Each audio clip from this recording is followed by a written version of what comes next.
Not good. Tesla's Autopilot led to a fatal crash again. Recently, a Tesla got involved in a crash while on Autopilot.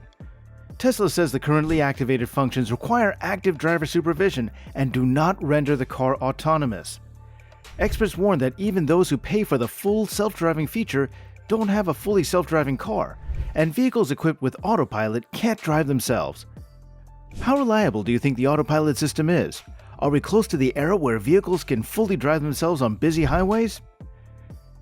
Two men died in the Houston suburb of Spring, Texas, when their 2019 Model S reportedly smashed into a tree and caught fire. It took 4 hours for local firefighters to put out the trees and keep them at bay. While the local police investigation is not complete, Harris County Constable Mark Herman told the Wall Street Journal that he believes no one was behind the wheel of the car when it crashed. The bodies of the two victims were located in the passenger and back seats, according to reports. Before getting in the car, the two men were chatting about Autopilot, according to Herman. He stated that they have witness testimony from people who stated that they departed to test drive the vehicle without a driver and to demonstrate to a friend how it can drive alone. Tesla declined to comment on the event, but CEO Elon Musk tweeted that data logs collected so far show Autopilot was not on, and this car did not purchase FSD. Constable Herman didn't return phone calls, but he told Reuters that law enforcement will serve search warrants on Tesla to secure data linked to the tragedy.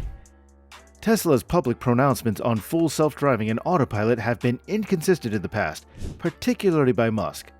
If its sensors don't detect the pressure of the driver's hands on the wheel every 30 seconds or so, a Tesla on Autopilot ought to deliver visible and auditory warnings to the driver, and it will come to a stop if it doesn't perceive hands for a minute.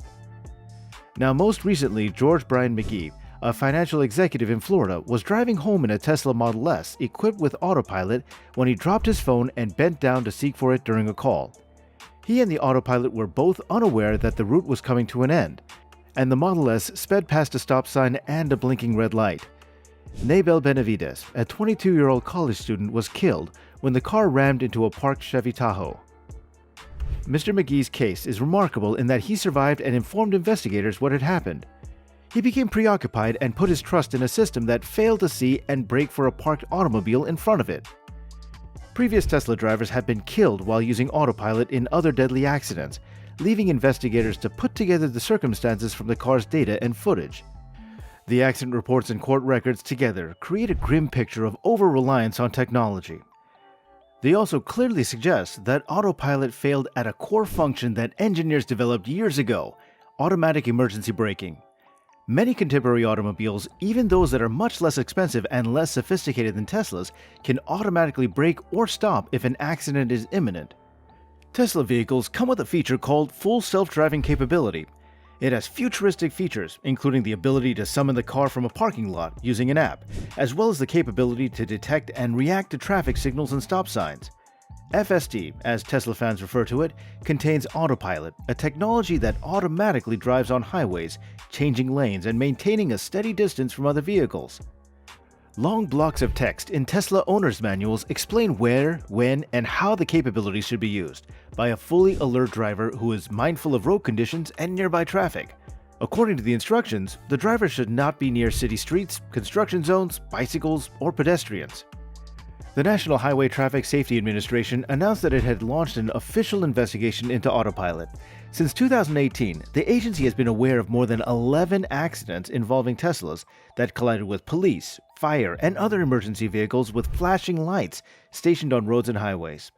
In one of them, a Tesla slammed into a fire engine in Indiana in December 2019, killing one of the car's passengers and critically wounding the driver. Autopilot, despite its name, does not make Teslas self-driving. It, along with similar systems offered by General Motors and other businesses, is classified as Level 2 self-driving by the auto industry. Level 5 cars are those that can operate independently at all times, a distinction that no vehicle on the market today comes close to achieving. Autopilot, according to Tesla detractors, has several flaws, including the possibility for drivers like Mr. McGee to utilize it on local roads. The technology exists to limit where Autopilot can work, but Tesla enables drivers to use it on roads where it shouldn't, says Jason K. Levine, Executive Director of the Center for Auto Safety in Washington. Tesla just installed an in-car camera to monitor drivers in some of the newest vehicles, but it can't see in the dark. Tesla users have commented and even uploaded videos to YouTube demonstrating how the camera misses when drivers glance away from the road and can be deceived if the lens is covered. When the camera detects a Tesla driver's gaze diverging from the road, it's supposed to emit a warning chime, but does not disable autopilot according to Tesla. Musk has stated that monitoring drivers while automobiles utilize technologies such as autopilot may not be necessary because machines are far safer than humans. In an April 2019 interview with the Massachusetts Institute of Technology researcher, he said having human intervention will diminish safety. So, do you believe the autopilot is much more reliable than the human? That's all for this video. Thanks for watching, and we'll see you in the next one.